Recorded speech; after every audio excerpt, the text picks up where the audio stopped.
the similarities, both are pros. Like, they understand the NFL. They understand what they're getting themselves to. Both of them are really good man corners.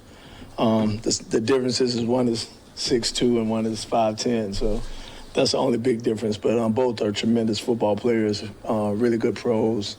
I'm really looking forward to working with DJ.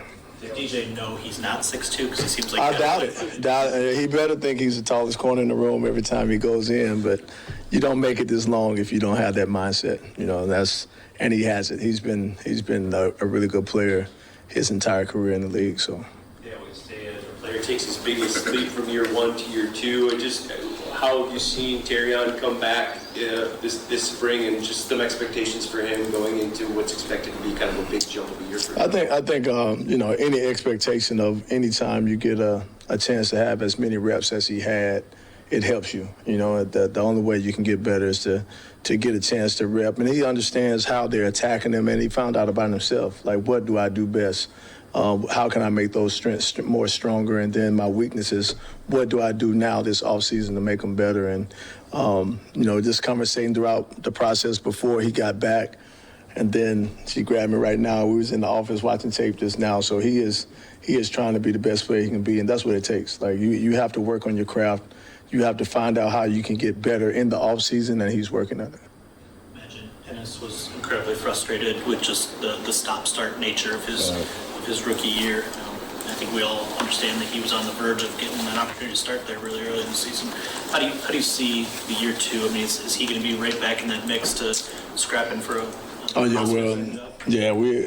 the thing I do like about how he came back was just his mindset. Like, you can tell that he understood what went wrong last year, and some things that you can't control are injuries. And for him, it's just now, how can I be stronger? What did I do last year? Like, being a rookie, training for the combine and doing all that. Now I get to really focus on myself and my craft a little bit more, because you don't have to worry about those things. But he understands, and in our room, it's about competition anyway. You know what I'm saying? But we don't care who gets a rep.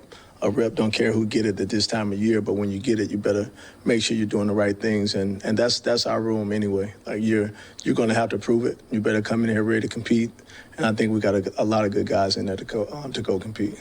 Do you still see him as both inside and outside potentially? Well, in this league, you only can travel with so many, but right now we're going to let him, focus outside. Let him go compete out there. Amicus did a really good job. We have Avante, who's another position flex type of person. So, and I think that'll help him as well. Speaking of Amicus, how impressed were you with what he was able to do now, the first year here in Detroit? What do you expect now, year 2 with him? Oh yeah, just like we talked about, that was his first time really playing nickel full time, and to see him improve from the first week to the last week shows you the capability that he had even when he was at the Raiders. And he's just a pro. Love the way that he approached the game, love the way he came to meetings every day, and I loved his energy. Like, that's the one thing that he has that from day one, you knew he was going to be a guy that brought that energy every day, and he is a true pro, a true football player. Back to Terrion for a sec. When you guys target those areas in this game where he can improve, what are 1 or 2 that stand out to you? I think the biggest thing for me is tracking and locating the ball. I think as the season went, you saw some of the pass interferences go down, but our next step is, how can we get the ball back to the offense? Like, how can we transition from man to ball, from it being a PBU to an interception? And so that's some of the things that we talked about, and some of the things that we're working on to see how we can improve it. Like, when do I take a peek? When I'm in phase, go ahead and look. Like, those type of things that now he understands, and he can play a little bit more, have a little bit more freedom, and go take a chance and go make some plays. You had a lot of interceptions in your career, Deshea. It took you a few years to get the first.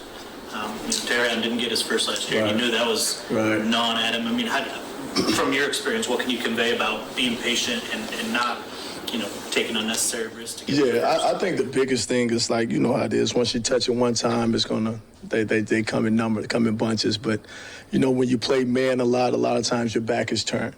And so therefore, a lot of times, you're not looking at the man. You're trying to go from transition from man to ball, which a lot of times doesn't go in your favor. But I just think for him, it's just that growth, being patient, that they'll come. And when they come, you got to create them other ways. But when they come, they'll come in bunches.